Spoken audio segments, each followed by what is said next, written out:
എല്ലാവർക്കും നമസ്കാരം. എൻ്റെ ജ്യോതിസ് ചാനലിലേക്ക് വീണ്ടും സ്വാഗതം. ഞാനിപ്പോൾ ഇന്ന് ഒരു കൂന്തളിൻ്റെ ഒരു റോസ്റ്റ് എന്ന് പറയാൻ പറ്റില്ല, ഒരു പറ്റിച്ചെടുക്കുന്നൊരു കറി ഉണ്ടാക്കാൻ പോവാണ്. കൂന്തൾ പിന്നെ കണവ എന്നൊക്കെ പറയും. അതൊരു 1/2 കിലോ വാങ്ങിച്ചിട്ട് വൃത്തിയാക്കി വെച്ചിട്ടുണ്ട് ഞാൻ. അതിന് വേണ്ടുന്ന സാധനങ്ങൾ: സവാള ഒരെണ്ണം വലുതെടുത്തിട്ടുണ്ട്, ഒരു തക്കാളി, ഒരു പച്ചമുളക്, കുറച്ച് ഇഞ്ചി, വെളുത്തുള്ളി. ഇതുണ്ടാക്കുന്നത് എങ്ങനെയാണെന്നുള്ളത് കാണിച്ചു തരാം കേട്ടോ. വേണ്ടുന്ന മസാല എന്ന് പറയുന്നത് ഒരു സ്പൂണ് കഷ്ടിച്ച മുളക് പൊടി, പിന്നെ ഒരു 1.5 സ്പൂൺ മല്ലിപ്പൊടി, ഒരു 1/2 സ്പൂൺ മഞ്ഞൾപ്പൊടി, ഒരു നുള്ള് കുരുമുളക് പൊടി. ഇത്രയാണ് വേണ്ടത്. ഒരു ചീനച്ചട്ടി അടുപ്പത്ത് വെച്ചിട്ട് നമ്മൾ അരിഞ്ഞു വെച്ച എല്ലാതും സവാളയും ഇഞ്ചിയും പച്ചമുളകും വെളുത്തുള്ളിയും കറിവേപ്പില എല്ലാം കൂടെ ഒരുമിച്ച് ഇട്ടിട്ട് ഇളക്കി കൊടുക്കണം. നന്നായിട്ട് ഇളക്കി കൊടുക്കുക.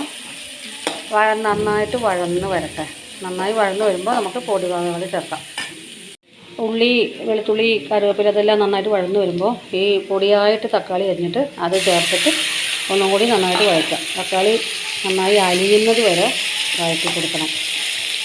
തക്കാളിയും നന്നായി വഴന്ന് വന്നിട്ടുണ്ട്. അപ്പോൾ നമ്മുടെ പൊടി വകകൾ ചേർത്ത് കൊടുക്കാം. മുളക് പൊടി, മല്ലിപ്പൊടി, മഞ്ഞൾപ്പൊടി, കുരുമുളക് പൊടി എല്ലാം കൂടെ ഒരുമിച്ചിട്ടിട്ട് ഒന്ന് നന്നായിട്ട് ഇളക്കി കൊടുക്കാം. പൊടികളുടെ പച്ചമണം മാറുന്നത് വരെ ഒന്ന് വഴറ്റി കൊടുത്തിട്ട് ശേഷം നമ്മൾ ഈ കൂന്തൾ, വൃത്തിയാക്കിയ കൂന്തൾ ഇട്ട് കൊടുക്കുക.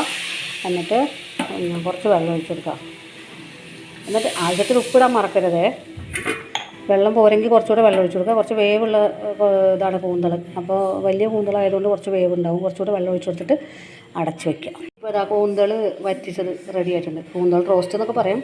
ഞാൻ എൻ്റെ സ്വന്തം രീതിയിലായിട്ട് ഉണ്ടാക്കിയത്, അല്ലാതെ മസാലപ്പൊടി ഒന്നും ചേർത്തിട്ടില്ല. ആകെ മുളക് പൊടി, മല്ലിപ്പൊടി, കുരുമുളക് പൊടിയൊക്കെ ചേർത്തിട്ടുള്ളൂ. എൻ്റെ സ്വന്തം രീതിയിലുള്ളൊരു കൂന്തൽ റോസ്റ്റ് എന്ന് പറയാൻ പറ്റില്ല, എന്നാൽ റോസ്റ്റ് എന്ന് പറയാം. എല്ലാവർക്കും വീഡിയോ ഇഷ്ടപ്പെട്ടാൽ ലൈക്ക് ചെയ്യുക, ഷെയർ ചെയ്യുക, സബ്സ്ക്രൈബ് ചെയ്യുക.